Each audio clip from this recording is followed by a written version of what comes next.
Hey everybody, Pete A. Turner, executive producer and host of your Break It Down show. I'm doing a live intro. So part of the show growing is that we're going to do more of these kinds of things. Today's episode features a very good friend of mine, Peter Van Buren. Now, I saw Peter a couple weeks back in New York City, and it was exciting to get a chance to visit. We used to work in Iraq together and out in the eastern parts of the Baghdad province. And he wrote a book called We Meant Well. And if you guys haven't checked that out, please do. Also follow him on Facebook. A lot of great commentary from him on any kind of political topic or current event. So that's one of the reasons why I love him is he does all of these great things. He's a whistleblower from the State Department and has 24 years working abroad and just brings a lot of unique perspective to the world and to the things that we do. And just also, I just dig the dude. I mean, I've known him for over 10 years now, and he's just my kind of people, and I love hearing his point of view on things. So you're going to hear us talk about the COVID-19 crisis and response and what governments do. And look, he was there in Thailand when the tsunami hit in 2004. And he knows what these kind of big disasters look like from a national level and what it takes to respond to them. So I think he'll provide a unique and balanced and just rational perspective on what the heck is going on with these kind of things and what's normal and what's not. Hey, if you like what we do here at the Break It Down show, well, we'd love to have you subscribe. The show is getting bigger all the time. Those that you already have, thank you so much for doing all of that, all of the shares. I see you guys. If you're interested in buying shirts, there's shirts. We're going to get some more products and put them on the page at breakitdownshow.com. All of that's coming, and we're growing because of you. And if you're new, hey, welcome. 5 shows a week, a variety of topics. Sometimes it's political, sometimes it's combat, sometimes it's artists, sometimes it's musicians. You just never know what you're going to get. The point is that we illustrate life around here, and life is varied and exciting. So hopefully you guys will appreciate that. One last note, and many of you know what I'm going to say next, but we have a very powerful charitable charter here, and we support Save the Brave, savethebrave.org. Now look, you can contribute monthly with a small amount of money. Go to savethebrave.org, click on the donate tab, pick amount of money. Mine came out, I think, 2 days ago. My little contribution each month, making sure the lights stay on, that kind of thing. That's how you can help us. And if not us, find somebody else. If you're an adult and you're not contributing in some way to a charity, your time, your attention, your money, shares, all of these things, simply doing an errand for a charity, going to the airport, doing their errand list, like, hey, we got stuff to take to the post office. All of that stuff is valuable, and it's a form of service. All right. Enough of me talking about that. Hey, thanks for checking us out live. Now, Peter Van Buren. Lions Rock Productions. This is Jay This Moore. is Greg Proops. This is Jordan Harbinger. This is Dexter from The Offspring. This is Nathan This is East. Sebastian Younger. This is Rick Marotta. This is Stuart Copeland. This is Mick Gillette. This is Andy Summers. Hey, this is Skunk Baxter. This is Gabby Reese. This is Rob Bell. Hey, this is John Leon Guerrero. Hey, and this is Pete A. Turner. Hey, this is Peter Van Buren. You're listening to the Break It Down show.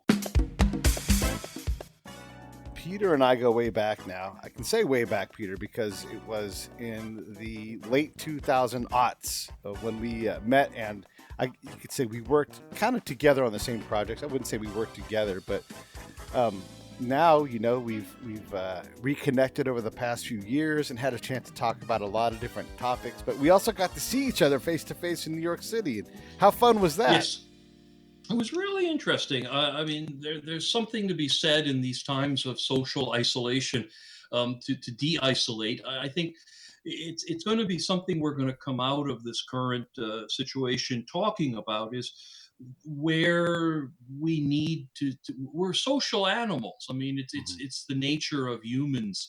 It's, you know, dogs got to sniff and humans got to mingle. Yeah. And we're going to come out of this talking about how much or how little of that we really do need in order to function well as a society and to be whole as people. This idea of this magic future where everything is online and people don't interact with each other face to face in meat space. I guess somebody's used that term. You know, that the idea that was sort of an ideal of the future is going to be chipped away at, and yeah. I think if we're lucky and if we're smart, we'll have a good discussion about all this. If we're not, we'll have a dumb discussion about all this. But let's hope for the good one. Yeah, I mean, it's great that you can connect. Well, you know, here's an illustration of this. You know, you and I hadn't seen each other in 10 plus years, and we did, and we Yeah. had a great time. We also met someone else new. Josh from the Epoch Times came over, and we talked with him, and that was absolutely entertaining. And then I followed that trip up with I went to Arizona, and I met someone who's been a fan of the show and a non face to face friend. But now, he and his wife and I are all friends because I went to their house and I stayed there. And this is all during the Corona thing, and I'm not making light of the Corona. I understand it's serious and all that stuff, but I also met Craig Sawman Sawyer, a SEAL Team 6 guy who's battling human trafficking. I met a UFC legend in Don Fry at his house in Sierra Vista, Arizona. I met Jay Dobbins, an ATF undercover agent, in his neighborhood. And I went to these folks and I got a chance to interact with them. And I'm just going to keep doing it. And if it turns out to be a bad thing, then I'll accept the consequences. But I just don't see... I don't operate that way via distance like that. I need to be in the space with a person. I'm amazed I'm on your show. If you actually hang out with all those people, I'm trying to figure out where I fit in. I mean, were they all busy or something today? Is that what how I ended up here? Yeah. Also, Frank Shamrock. Frank Shamrock is a UFC, and his nickname is the Legend. So. Okay, well, I hang out with important people all the time as well. I just can't remember their name. My girlfriend lives in Canada. That's why she's not here. Right, he lives in Canada. All right, well, fine. I tell everybody that I got to hang out with Pete Turner. So yeah, there you go. The point is not the names. The point is just I'm not going to fear interaction. I'm going to be respectful of the people that have to be careful and everything else. But ultimately, I survive on human interaction, and I need to have those things. Well, and we all do. That's the thing. As I said, we're social animals. It's programmed into us. We have such an extraordinary ability to read faces and see what people are thinking and listen for subtleties. And how much of that gets lost when you go online is unclear, but some of it does. Yeah. And I think we crave that missing piece, and we often are very casual about saying, well, we don't really need that, or hey, if we're talking, we're talking. What does it matter whether there's a bit of technology in between us or not? But I don't know that that's actually true. I think there's something very human about communicating face to face. If you want to talk about pheromones and things in the air, then we can talk. There's some of that out there as well. But at the end of this all, particularly education, I think there's going to be a bit of a reckoning. I hope there's an intelligent reckoning about what we gain by interacting with each other in person, so that we, first of all, treasure it. Second of all, so that as we go forward, we make sure that the cure is never worse than the disease. The time for that is not in the middle of the fight. I mean, right now, this is all very unknown, and it's not the time to figure these things out. But at some point in the future, we need to look back. I hope we look back and say, okay, well, we did this, this, and this. Of those three things, which one actually helped slow the disease, and which one actually did some damage to us as a society, as people? I think that's worth doing, and with a little luck, it will inform us in the future as we make decisions. What I fear is that we won't do that. That we'll either just sort of announce, "Hey, I guess this is over now. Please, go back and resume your normal programming," or we'll kind of congratulate ourselves and say, we whooped it, and everything will get equal credit in the deal, and the playbook will be sort of written for next time around without that thought. I also don't think that it's a problem talking about these things. You can hold two ideas in your head simultaneously, that we should be social distancing and doing all this stuff, but at the same time asking questions about it. I don't think that's wrong. I don't think it's wrong to sort of put down notes of saying, well, we don't know what role testing did or didn't play in this, but let's look at that in the future. I don't think there's anything wrong about putting that marker down and holding these ideas simultaneously. We'll see how successful we are in it. unfortunately, there are lots of people who are looking to take advantage of all this. You read op-eds, and basically whatever goofy idea someone had 6 months ago, they're now trying to figure out how to get it squeezed through because of coronavirus. So universal, again, I'm not going to go, I'm not going through these as like, oh, they're all good or they're all bad, but I mean, whatever you had of ideas about universal income or health care or voting Republican or voting Democrat or online or offline education. Everybody's now taking those ideas and repackaging them as in the guise of Corona, and trying to push those things through. It gets as silly here in New York City as this great uproar over alternate side parking, which I believe is kind of a New York thing. You've traveled a little bit. I mean, do you know what I'm talking about Yeah. here? That's a thing So now? it's a big thing. Yes, it's a Corona thing. So for those of you who live in the civilized world, here in the People's Republic of New York, we have this very complicated deal where you can only park on certain sides of the street certain days so that street cleaning equipment can get through and clean the streets, all for the good. I mean, and that, but it's like one of those things that everybody hates. And the people who have wanted to do away with it for a very long time have now seized on the coronavirus as an excuse and saying, well, if everybody has to go out and move their cars at the same time, then doesn't that sort of force us into close proximity? And isn't that bad? So shouldn't we do away with this idea?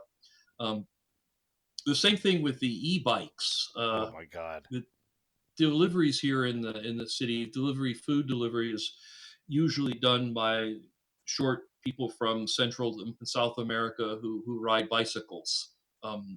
Doesn't make sense to deliver by car in this dense population.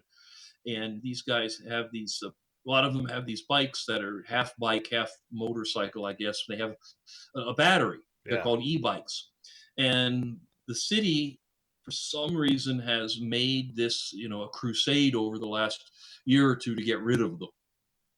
They claim they're dangerous because they go too fast, and whatever. Um, and there was a big fight about whether we should suspend enforcement of the e-bike laws during this crisis to aid the delivery of food. And the mayor ruled on this Oh, and issued an executive order that we're going to not punish e-bike users until the crisis is over. And so everybody's got their own little thing that they're trying to connect on. It's a lot like when Congress adds unrelated amendments to bills.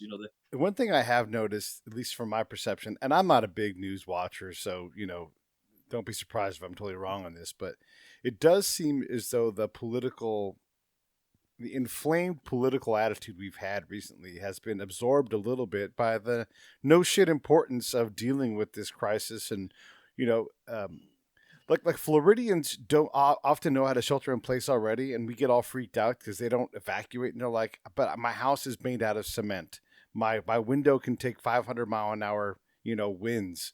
I already have everything. A lot of us Yeah. here in California are supposed to already be ready. We've got supplies. I'm not saying us specifically, but in general, like we have a lot of water in our communities, like in our pool. Like now Yeah. you just need a way to filter it. Well, we have those things, so a lot of this resilience is already built in. But it seems like that the machine is so worried about trying to sort this out that, like, when we see Gavin Newsom speaking, he's our governor in California. Hmm. He's hoarse.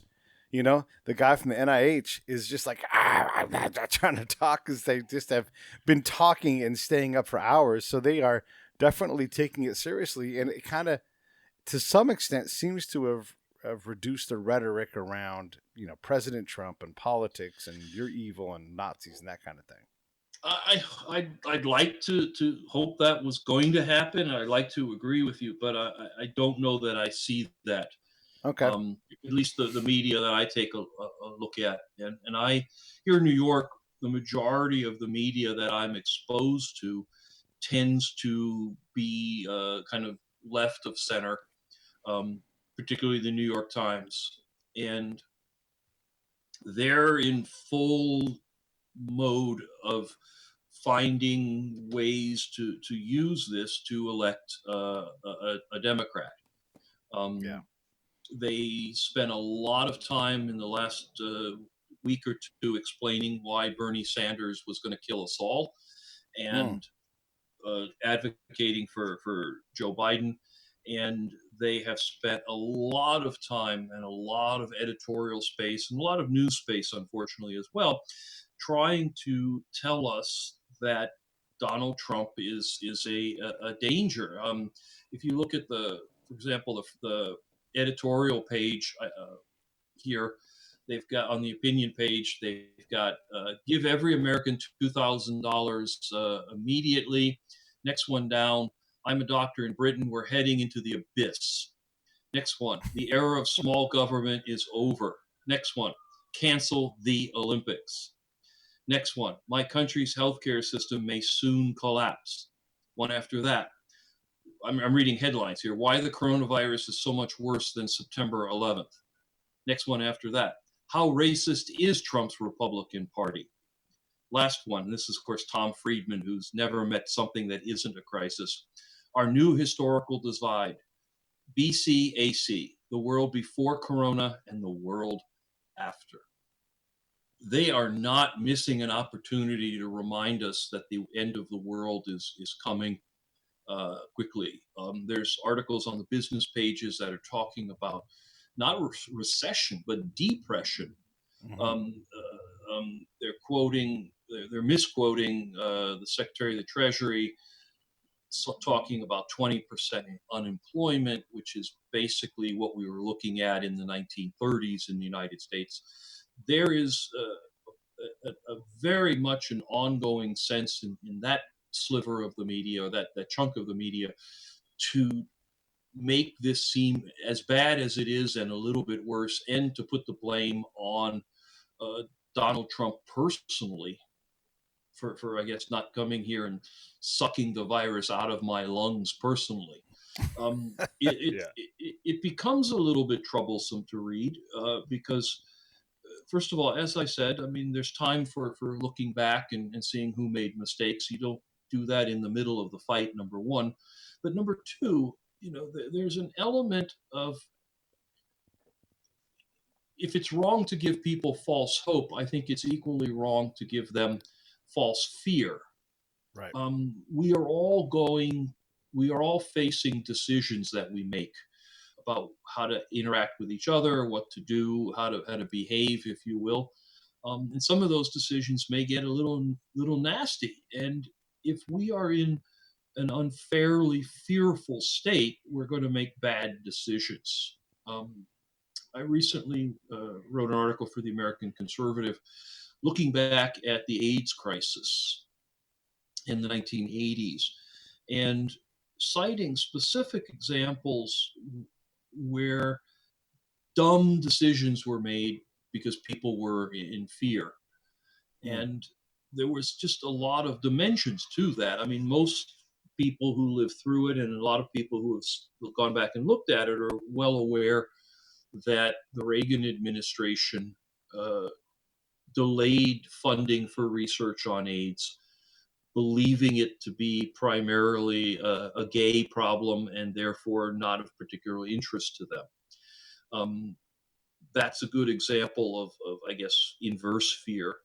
But I was also able to tease out that a lot of gay activists attempted to exaggerate the fear. So the idea is AIDS is coming for you, hetero people, and as a way of trying to engage middle America in funding the disease. And when they sort of succeeded, and the federal government started turning on the money flow, what happened is an awful lot of funding got diverted into areas of low risk among heterosexual populations, among women, things like that. And it got diverted out of the communities that needed it the most because they had, in fact, been successful in panicking people in Middle America, and they wanted their share of the funding devoted to their fears. And it really set things back quite a ways. You can see that even today, in that there are certain illnesses, AIDS is primary, cancer certainly, that absorb an enormous amount of funding relative to their impact on society. There's not a lot of money that finds its way into diabetes and obesity research in relation to how much money goes into AIDS, for example, which has now gratefully become a manageable public health problem, not an epidemic. Um, but so this idea of managing by fear, of trying to manipulate people through fear, has a bad history. It's one we can document. If you move out of the healthcare field and talk about the aftermath of September 11th, you get a perfect example where the United States was basically the people where we were talked into a state of learned helplessness and allowed the government, no, I think actually demanded the government strip away an extraordinary number of our civil rights. We gave up the right to privacy as part of the response to September 11th. The massive NSA spying on all Americans was created in that aftermath to find the terrorists. And we not only allowed it to happen, we sort of wanted it to happen.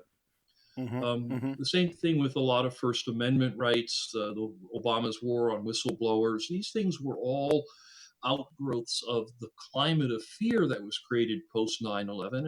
And if you want to get weird and call it a conspiracy theory or paranoia, you're welcome to do so. But the historical record is very straightforward that a climate of fear existed. Within that climate of fear, the government basically tore up the first half of the Bill of Rights. And the American people not only accepted it, they almost demanded that it happened. A vast majority of Americans were happy that we were torturing people, that we had an offshore penal colony in Guantanamo.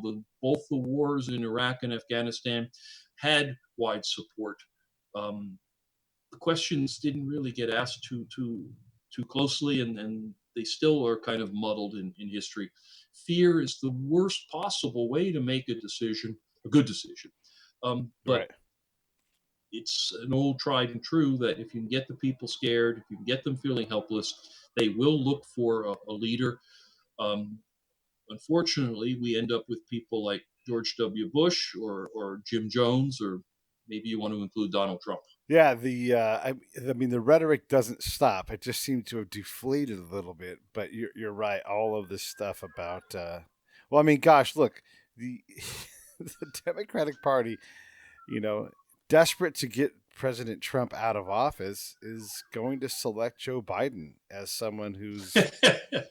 I mean, I don't understand how that works, and I guess they're using this opportunity as much as possible to weaponize Corona to accomplish their ends. And, I'm not voting for Joe Biden. I'm not going to vote for Bernie Sanders. I probably won't vote for President Trump, but don't tell me that Joe Biden is somehow the answer to our problems. I mean, the guy he's just not healthy. There's no way I can convince that guy's brain works, He's the answer to the question if you ask the question the right way. I want to just take a step back and say that we're recording this on March 18th about midday, and I'm just looking at the latest statistics, and there have been 117 deaths in the United States from the coronavirus. Now, somebody just said in your vast audience, but we're not testing. We don't really know. Not testing is clearly a bad way to figure out how many people are infected. Absolutely. If you don't test, you don't know. However, what happens in real life is, whether you test or not, as people get seriously sick, they present themselves at hospitals and healthcare providers. Right. And whether you're testing or not, it's pretty obvious what's going on. More importantly, perhaps tragically, dead bodies are hard to ignore. And so while someone can sit and say, well, we're not testing, so we estimate that there are X thousand Right. undiscovered cases roaming around. Yes. You can say anything you want because there's no information, so you can make up any number you want, but you can't say there are X 10,000s of people who died from corona out there, because the bodies would start to be noticeable. Right.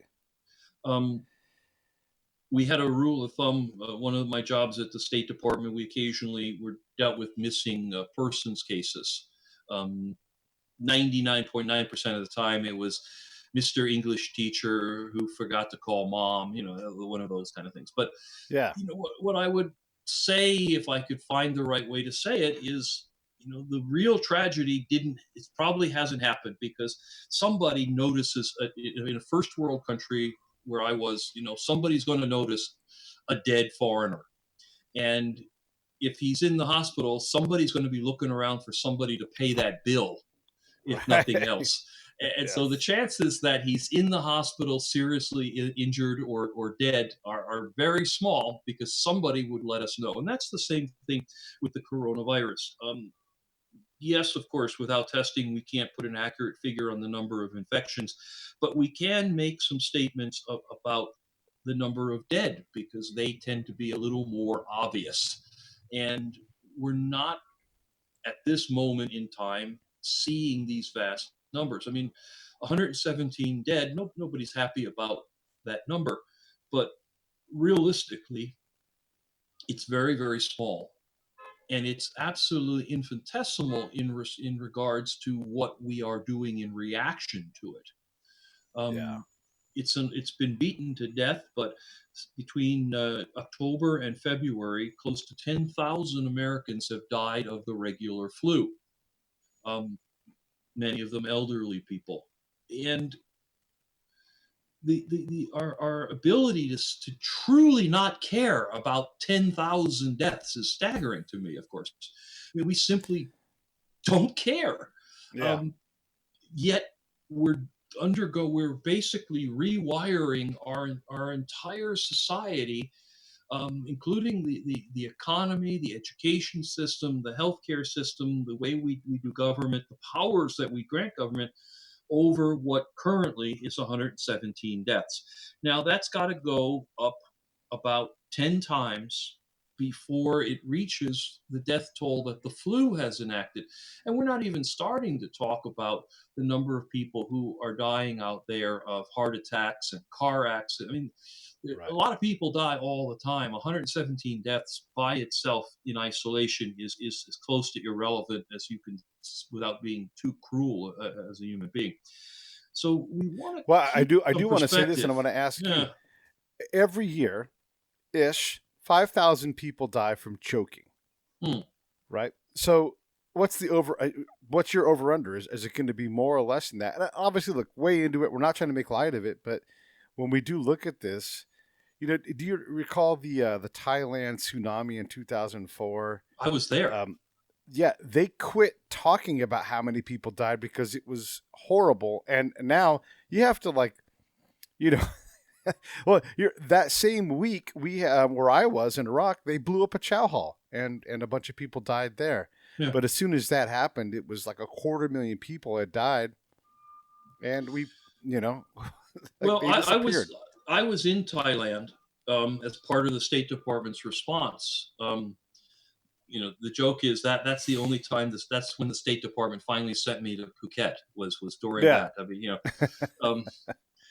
but the scale of death was staggering. But at the end of it all, The estimates were below 10,000. Hey, this is P.A. Turner from Lions Rock Productions. We create podcasts around here, and if you, your brand, or your company want to figure out how to do a podcast, just talk to me. I'll give you the advice on the right gear, the best plan, and show you how to take a podcast that makes sense for you, that's sustainable, that's scalable, and fun. Hit me up at pete@breakitdownshow.com. Let me help. I want to hear about it. The estimates were below 10,000. And, you know, those numbers are you get pretty accurate, because what happens is people go looking for each other. Somebody's looking for you. And if we can't find you, eventually we move you into the probable death category. Right. We take those numbers and we look at them compared to the what we do know. We've got this many bodies, we've got this many limbs, we've got this many cars that never were moved from the parking lots. You do a lot of things to come up with these numbers. It's not just a bunch of us sitting around a room 3 beers in saying, I don't know, can you live with 8,000 people? Are we done here? It's not that way. You say, look, we've got this many missing persons reports out there. We've got this many unidentified bodies. We've got this many identified bodies. We've got this many pieces, arms or legs or what have you, that, but most humans only have 2 arms. So, I mean, we can start to do math on this, and we can put a range. You can also look around and see, are there a lot of people missing an arm? That would factor into. I don't mean to make a joke of that, but for example, in a plane crash where limbs are torn off but people do survive, that becomes a valuable metric. But at the end of it all, there's a lot of that goes into saying that maybe that Asian tsunami killed about 8,000 people. Putting an over under on the virus right now it's early days and all that good stuff. But its scale and perspective are very, very, very important here. And measuring the reaction to that likely scale, and also, again, circling back, asking the question of, are we crossing a line or lines where we're doing more harm than good with our mitigation efforts? Right.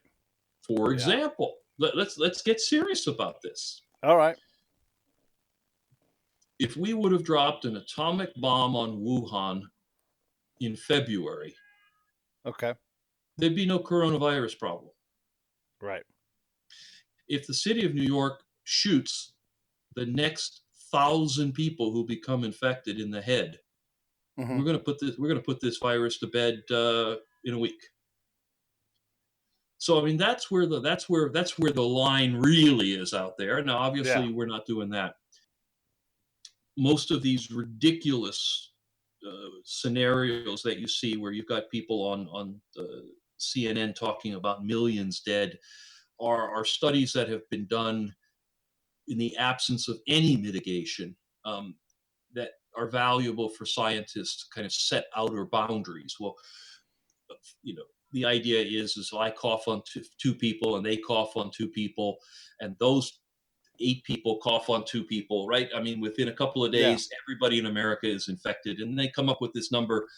Some could be as many as 70 million Americans.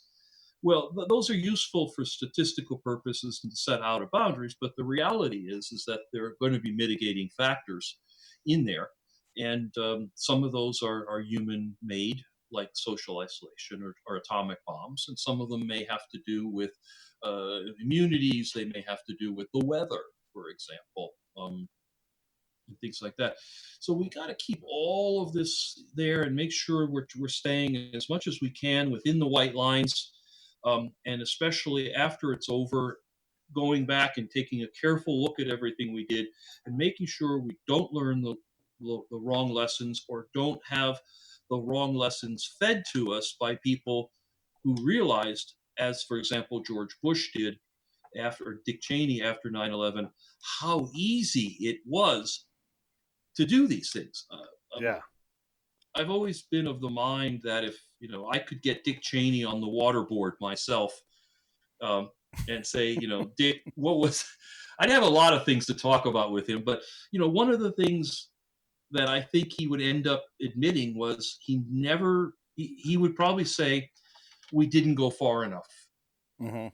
We didn't realize how easy it was going to be to convince Americans to go along with all this stuff, and we underplayed it. We were hesitant.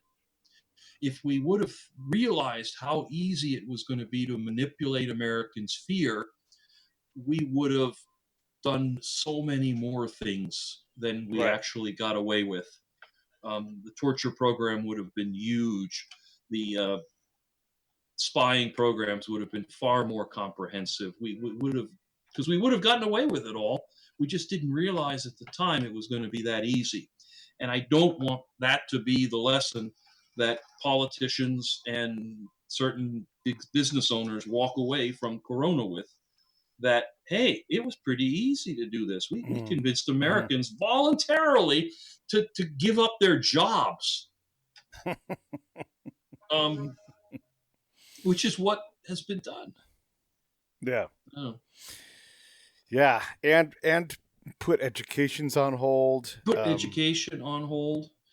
Now, what we did in America was, in the course of about a week, we more or less, and we'll see where this works out quality-wise, but I mean, we basically converted our entire curriculum to an online version, and we did it in a week, and we convinced our teachers to do that for free.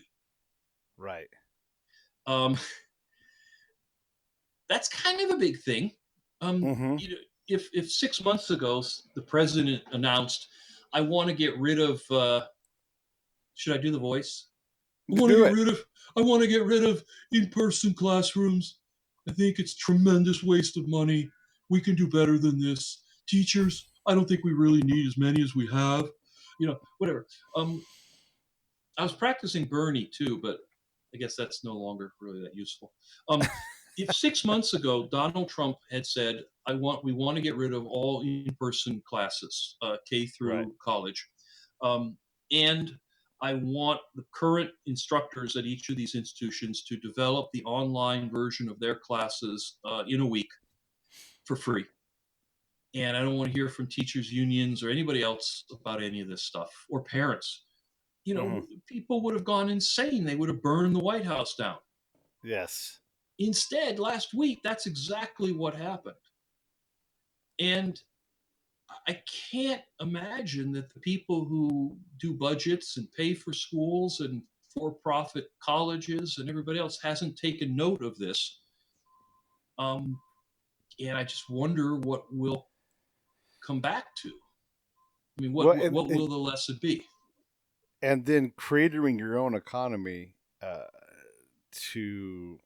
don't want to say to accomplish a political goal, but if you shut down all of these organizations, they don't have a budget for losing a quarter of their income.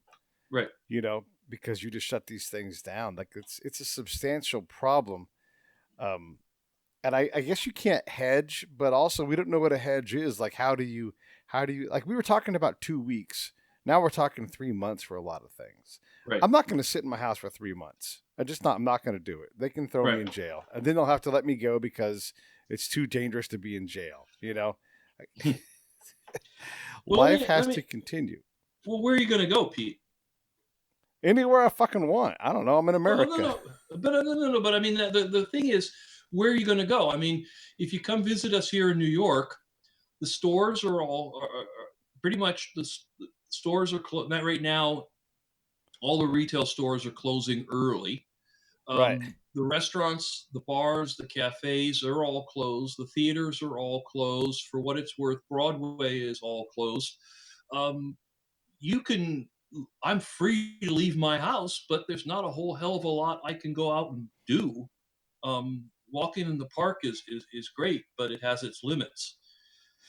So I mean, you can go out, but where are you going to go and what you going to do?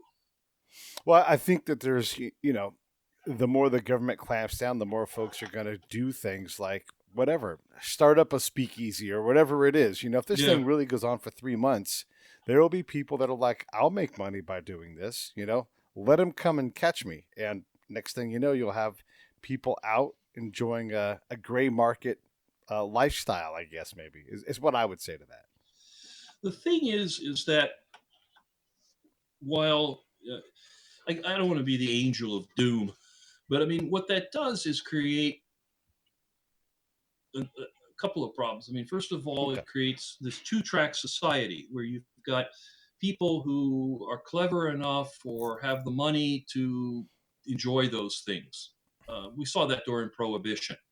And so Right. basically, the poor people couldn't get alcohol or had to settle for bathtub rot.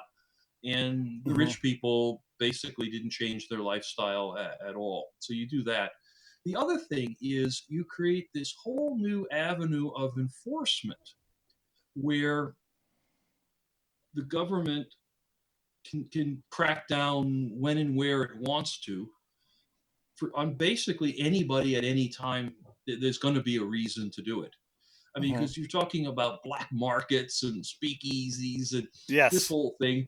And so at any point in time where the government decides that they're kind of bored with the Break It Down show, they can Yeah. arrest you for going out and buying black market hamburger.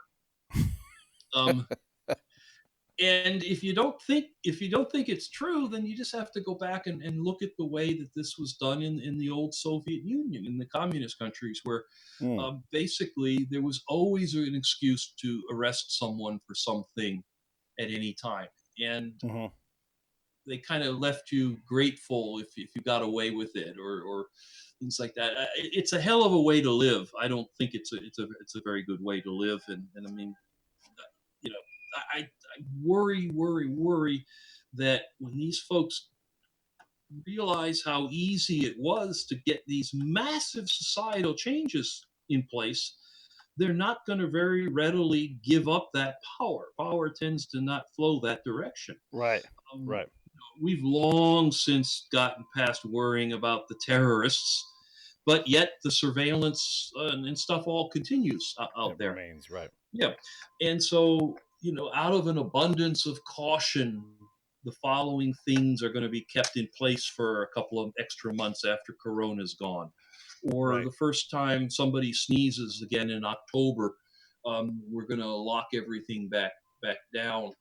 Uh, I am just deeply concerned because I don't see power working in the opposite direction. I always see power accumulating. We started this little chunk of our conversation though with Joe Biden, Yeah. and I want to go back to Joe Biden because I mean we made a joke about who does Joe Biden's what need does Joe Biden satisfy, right? I mean, Yeah. Right. you've got all these different things, and at the end of this primary process, the Democrats kind of cough up Joe Biden. um, Progressivism, for all its good and bads and everything, whatever. We're not even going to talk about that anymore. We're not going to sift through the ideas and say, well, which ones were really pretty good and which ones were kind of kooky. Nah, we're going to have Joe Biden. Um, and, the candidate from 1958, your dad's candidate. And that's exactly the point. We are Americans. We are cowed and sheeped so easily that in the between the dual fear of Donald Trump, which has been fanned by the media for several years, and now the corona, which actually has enough reality to it that it can't be dismissed the way the goofiness of Russiagate was, then people are running for cover. And what they want is to pull the blankets over their head and make the bad man go away. And Mm-hmm. Joe Biden is exactly that candidate. He is he's essentially campaigned on the theme of I'm not going to do anything. I mean, that's what he's done. He said, I'll untangle some of the stuff you don't like about Trump. Um, we'll let transgender people back in the gosh darn military, and those kind of things. He'll untangle some of that. But basically, what Biden has campaigned on is the unofficial slogan of "I'm not going to do anything." All that change stuff that the progressives were talking about, not for Joe. All this right wing change stuff that Trump has been, nope, not for Joe. I'm just gonna be a caretaker. I'm gonna be the Gerald Ford of your generation, millennials. And I'm gonna be comforting, and I'm gonna say the right things, and Obama's gonna pass me notes about how to phrase stuff so it'll sound comforting. And for 4 years, everybody can stay in bed and binge watch Netflix. Basically, Oh, that's good. that's the Biden campaign promise, and Right. people, I think, are going to eat it up. I think he's got a very strong theme there. What about when he forgets where he is or says things that are patently ridiculous, and Donald Trump has no problem calling him on it? I mean, Yeah, well, no. Obviously, I'm being somewhat facetious here, but no, you yeah. bring up a real point. Joe Biden was born during World War II. Mm. He was born in 1942. He was alive during World War II.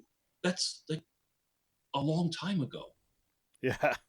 Um, he's been in government since I've been in high school. No, I take that back. I was in junior high school when Joe first served an elected position. He has been around a really, really long time. Those of any of us and our listeners who have parents or dear relatives who are in their late 70s, we all know what happens to them. Some do better than others. My father, God bless him, is in his 80s but has severe Alzheimer's. Um, we don't trust him to drive a car or make decisions about his medication. And you're telling me that someone who's in his peer group is going to be president of the United States, or the alternative is somebody who's 4 years younger. Or, no, yeah, 4 years younger than that, Donald Trump. Yeah. Trump was born in 1946. That is a bad situation. It is And a I bad worry a lot. situation. I don't necessarily, I wasn't thrilled about having somebody who, was Pete Buttigieg's age or anything either. I think there's a value to experience, but there's a point where that old bell curve kicks in and wisdom starts to taper off into you're wearing diapers. and I think, we got 330 million people in this country. This is what we ended up with, was the candidate from 1958. Yeah, it's not a good thing, and you're right. Having and we've talked about this before. Like, when was, if ever, the last time that you're like, I just can't decide. Both these candidates are so great. Their visions of the future and their programs. I just can't wait. I wish one would be vice president, and instead, Joe Biden is committed to picking a female for vice president. And God bless, great, that's fantastic. But that's probably, if he gets elected, he may not even survive the campaign. He just, a person of that age, a multi-system failure is one slip and fall away. You break your hip, and most people who break their hip at that age are dead within 2 years. There's a lot of problems to being that age and doing a job that's that challenging. I absolutely agree with you, and I remain deeply, deeply concerned. He's one episode of pneumonia away, one slip and Yeah. fall away. His cognitive decline is evident. Um, it's a tough job. We've all seen those photos, the before and after pictures of presidents, and how even 4 years in the White House ages them. Right. And that is a huge concern with Biden. It's obvious that he doesn't have the stamina, he doesn't have the cognitive processing. He's kind of stuck in the past. I mean, do all these people voting for him not have grandpas who rattle on about the good old days and tell stories from their youth? It's kind of cute when grandpa tells the same story every Thanksgiving, but I don't necessarily think he's the right guy to be in charge of the complexities of our nation. And that's who the Democrats have kind of shoved in our faces and said, well, it's either him or Trump. Your call. I just can't believe we couldn't have done better. And the sop of, well, hey, between us, I don't think Joe's going to make it 4 years. So you're really voting for this woman he's going to choose as vice president. I'm not entirely happy about that, which is a subtext of this election. It's like, if you don't think Joe's going to last the 4 years, maybe get somebody else. Is there a candidate from the Democratic Party that you would be interested in voting for? I'd like to pretend we just had an audio problem, so I couldn't have heard that question. And you were saying, what's the weather here in New York? No, the problem is that they all carried. I wanted to like Bernie so much. Mm-hmm. There were times when I heard him speaking about economic inequality where I just thought, my goodness, that's exactly right. And he's the only person who seems to be able to see past his own desire to be elected. He's the only one that seems to have the ability to think bigger than himself, to see, mm-hmm. to realize that there are, it's not that his job as president is not just to sit there and wait for the next thing to happen. He's not like the fire department where they just sit at the station and wait for the bell to ring. He had the ability to be a leader, and I wanted to love him for that. And then, just as I was kind of feeling my heart rate go up, he'd uncork something like, and then we're going to have free childcare for everybody in America, and we're going to forgive all the loans, and we're going to send everybody a basket of flowers or edible fruits, whichever they want, and it's going to, and suddenly we just spun off into crazy land. Yeah. And it's like, Bernie, there's got to be an alternative between doing nothing and this kooky stuff where you have there's no realistic way to pay for all those things. Right. It's simply not going to happen. I kept waiting to hear Bernie say something like, I'm going to, have 2 less aircraft carrier groups, and we're going to use that to fund a college education or something. And then we could at least argue over that. Okay, should we get rid of 2 aircraft carrier groups? Should we get rid of 1? Should we build 3 extra? We could at least have something. But he never even got that far with it. It was just, we're going to have all this free stuff, and we're going to basically solve our healthcare problem by converting our entire economic system to something different. And it's like, no, we don't want that. We just want to be able to go to the freaking doctor. We don't necessarily need you to reinvent the entire economic functioning of the United States. So in the end, to answer your question, I couldn't find anyone there that I supported strongly. I would have been more amenable to hold my nose and vote for maybe even Bernie. I don't know. Some of the other ones, I never paid enough attention to them. Klobuchar, who I know a lot of people like, I never paid enough attention because I knew she was never going to get through the primary process. So I wasn't really going to waste a lot of my time on that. There were a lot of folks at the beginning, a lot of those kind of, I can't even, did you know that at the beginning of the primary, there were 30 Democrats running? I just had to look that up for an article I was writing. I mean, I saw the whole list. I couldn't even picture more than about half of them.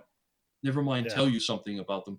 But there were a lot of these kind of bland-looking governors or ex-governors that we never really learned anything about. We never heard anything about. We never got a chance to evaluate them because the Democratic Party was in a big hurry to thin that crowd out. Um, and they wanted to thin it out in a certain way so that it was the rainbow group up there. And so those guys just got very quickly pushed off quite literally pushed off the stage. Now, did one of them have something to say that I didn't catch? Maybe. Maybe, yeah. Maybe. Yeah, well, and that's part of the problem is to rise up. You've got to come through a system that ultimately corrupts the person who's there, so that you do have someone that's not. The character is always tough. To maintain character and become that influential. I wanted to just get your final thoughts on when we look at someone like President Trump and we have this national worldwide crisis. Yeah. We continue to think that he is somehow the king, and that there's someone at the CDC with the truck running at all times prepared to respond to any crisis. The ability to do these things it's not, you can't prepare for every contingency. So having tests available, okay, great. Maybe Korea was able to solve that problem quickly, but for the most part, no one else is able to do that because you just can't account for all these things. And if you do, you look at the CDC and you say, what the fuck are you doing? You're spending $10 billion a year with guys in trucks with the engines running to respond to a crisis that isn't here, Right. People have this image that there's these giant warehouses, and there's a whole row of shelves, here's the coronavirus and here's this thing and here's that thing. And it's all available at the flip of a switch, and it's all ready to go. I used to run into this overseas where there would be some crisis, sometimes a large-scale crisis like the Asian tsunami, sometimes something localized. And the first thing Americans would do would be want to know what time the Marines are landing, and when is dinner being served, and they would have this idea that there are resources, amazing resources that are on call 24/7, immediately available, and will solve whatever problem, crisis, or inconvenience is in front of us. And as you know, and as you just correctly pointed out, it doesn't work that way. Yeah. And people are remarkably intolerant of delays. You see it a lot. I was working on an article about looking back at the hurricane response in Puerto Rico, Hurricane Maria. And I had done a lot of disaster crisis management stuff with the State Department and got along with the people from FEMA and stuff like that, and learned a lot about what they do. And the thing that they always say is on day one, you start with resources 0, problems 100. Right. And that's when everybody is screaming. And of course, there's this kind of there's this thing that goes on where resources go up, problems go down, and things get fixed. And it's a known process, and it takes time. And the one thing that the media nowadays doesn't ever do is acknowledge that time element. It's like, well, why can't there be infinite supplies here infinitely quickly? And essentially, if it isn't back to normal today, why won't it be by tomorrow?